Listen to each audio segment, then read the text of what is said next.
So just wanted to kind of give folks an update on statewide active transportation plan in Missouri. So again, I'm Taylor March with Missourians for Responsible Transportation. Jackson and I have been working on this topic for a number of months, years at this point, and just wanted to kind of give the group an update.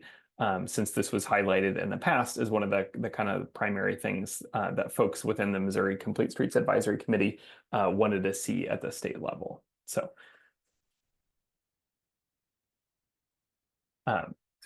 today we're going to talk a little bit about kind of what a statewide active transportation plan is, some of the benefits, really high level, and then current status and timeline, and how you can get involved on that front as well.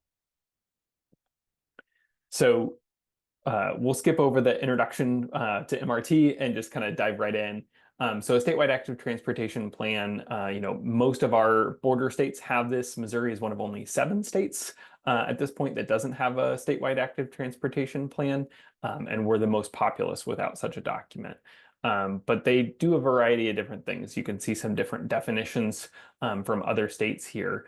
I really like the Colorado kind of framing of this, of really setting the stage for enhancing biking and walking throughout the state, embracing statewide momentum around active transportation investment with goals towards policy recommendations, interagency collaboration, and a comprehensive process for evaluating and prioritizing projects, which will improve safety, equity, mobility, connectivity, and sustainability across the transportation system. So for the Missouri statewide active transportation plan, we really think this can do a variety of different things. It can really develop a framework and parcel out responsibilities between the local public agencies, the metropolitan planning organizations, regional planning commissions, and MoDOT districts. We see a lot of projects kind of get stalled in this kind of like, who's responsible, where do those kind of jurisdictions end, and having a statewide active transportation plan could help kind of define some of those things. It could link various planning initiatives.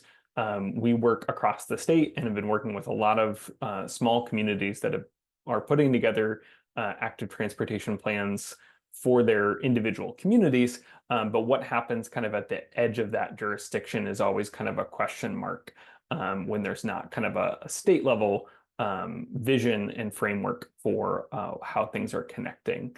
And then it also can help identify barriers that, from an actual kind of like, physical infrastructure level, physical environment level to policy barriers that could be changed at the state level to help kind of advance safety and accessibility across the state.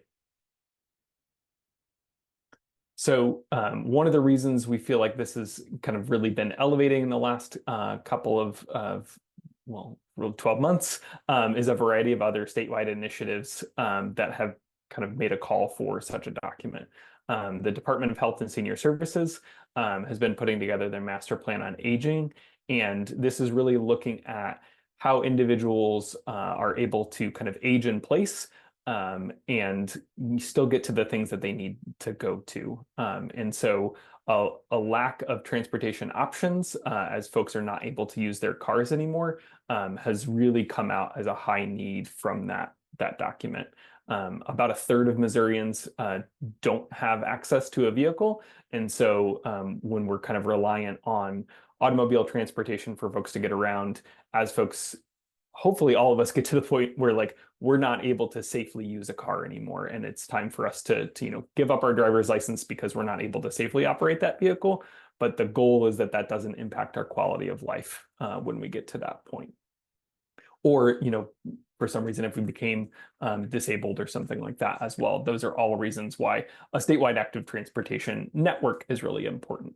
There's also been efforts from the Missouri Department of Natural Resources to develop a statewide comprehensive outdoor recreation plan and the Rock Island State Park Master Plan. And so, in addition to safe routes to schools and getting people to those kind of schools, safe routes to parks, parks are a primary driver for kind of the trips that people take on a daily basis. And so making sure that we have safe ways for Missourians to get to the wonderful state park system that we have is a really, really important thing as well. So some of the kind of key reasons and opportunities here. So just in terms of safety now, Missouri ranks pretty low on a lot of the primary metrics for safety across the state. And those are primarily attributed to a couple of factors: driver behavior, the amount of travel that happens in the state. We mentioned kind of driver's education and the lack of, until recently, a no texting and driving law. Some of those things are really driving up some of the crash statistics that we see across the state. And so the opportunity here with the statewide active transportation plan is really to be able to adopt design standards that kind of enhance those things, that really kind of solidify what that environment is going to look like across the state. And so providing kind of a comprehensive network for people who are walking, biking, and taking transit. Some other kind of things that we see is about connections. So the current kind of statewide map that we have for existing trails and projects is a little outdated. It doesn't include some of the projects. There's also not kind of the granularity. Things that are routes are labeled the same as high quality infrastructure that is really comfortable and safe for people of all ages and abilities. And so being able to kind of have a planned network for that all ages and abilities network is a really important thing in terms of getting Missourians to feel comfortable being able to travel outside of their communities into places that they haven't been before by walking and biking. And so it can also inform communities of long-term transportation priorities. So as I mentioned before, we have a lot of individual communities that are working on kind of local projects or local plans, but how those connect outside of those jurisdictional boundaries so that we do have that functional network going across the state is a really, really important thing to push forward. And so that's something that we're really kind of looking towards a statewide active transportation plan to advance the opportunities to have that statewide vision. Also funding. So the current status of funding, most of our statewide funding goes towards roads and bridge projects. About 118 million. And this is all, I'll drop the link in the chat here in a minute. The MODOT does a great kind of citizens guide to transportation funding in Missouri. So 118 million was available for multimodal projects, but that's kind of separate of many of the bike ped projects. And so most of the bike ped funding is actually coming from the federal infrastructure law. And so we've seen good models across the country for some opportunities here where there may be additional funding opportunities, grant programs that are coming from the state level that help kind of advance some of those gaps. The federal programs, while great, sometimes have some big barriers in terms of local match, which can be difficult for small communities to meet. And also kind of prioritize projects in this kind of like mid-size range where it's a large enough project that it requires some additional funding, but it's not large enough to really advance a full network. And so that's one of the big opportunities we see in kind of a statewide active transportation plan, is being able to kind of make some recommendations on funding that might allow us to kind of advance projects across the state in some different formats. And I'll pass it over to Jackson for that.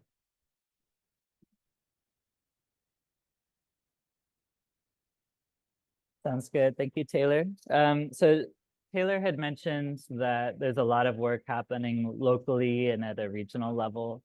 One of the things that we've really noticed other states start to be able to do is to find ways to coordinate all of those efforts.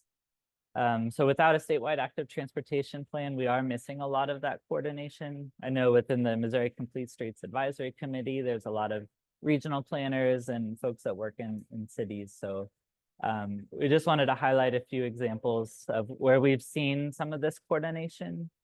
In Kansas and Minnesota, I have maps up on the side here. they've been able to make a catalog of all of the different active transportation planning efforts happening locally.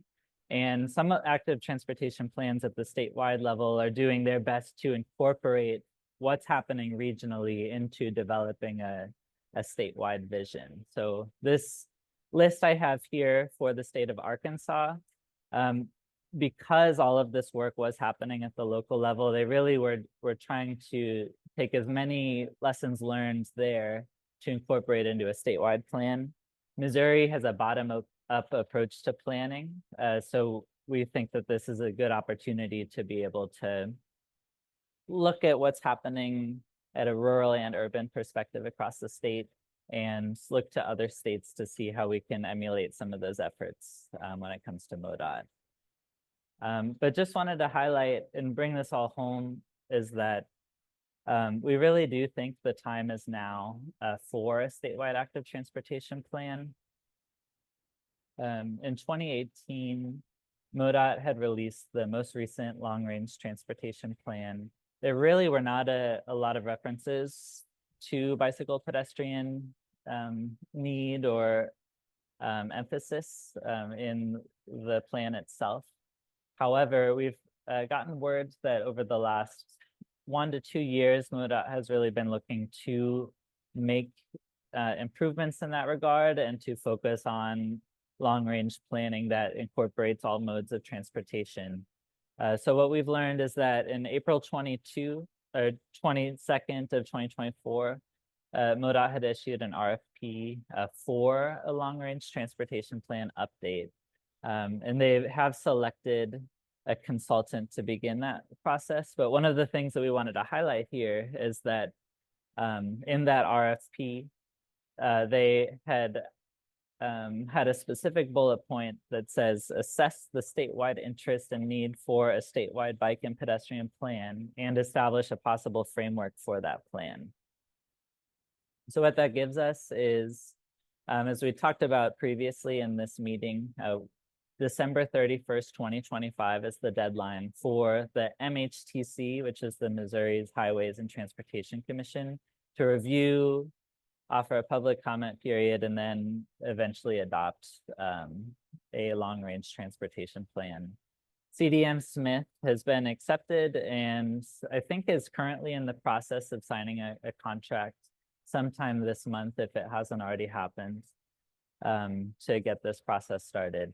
And one of the things that we've been told is that pretty soon they might be looking to establish multimodal advisory groups to try to get folks involved in specific areas around the state, whether it's for aviation, transit, or bicycle pedestrian planning might be one of those advisory groups as well. So we're not 100% sure where things stand at the moment, but we hope to be tracking this, and pretty soon we might have some big updates about how to get involved specifically with this planning. But as it relates to this group with the Missouri Complete Streets Advisory Committee, so Missouri Complete Streets was established in 2010 through a directive of CDC and the Missouri Department of Health and Senior Services. In the last 5 or so years, 4 primary goals have been solidified. So some of you all may have been a part of that discussion. But one of the primary goals is to establish a statewide active transportation plan. So we really see this as a major opportunity to align the Missouri Complete Streets Advisory Committee and all of the expertise here in this space to be able to support MoDOT in their efforts to develop this long-range transportation plan and to ensure that it does incorporate vulnerable road users or those that are walking, biking, taking transit. Just to give you some more background information, Missourians for Responsible Transportation Plan had created this webpage. So online you can just type in Missourians for Responsible Transportation, and we have a specific statewide active transportation plan webpage in our advocacy section. Mostly it just provides information as well, but we also have a QR code where you can enter your information, and then you can be able to to follow up and get more resources down the line when we learn more information about that. And yeah,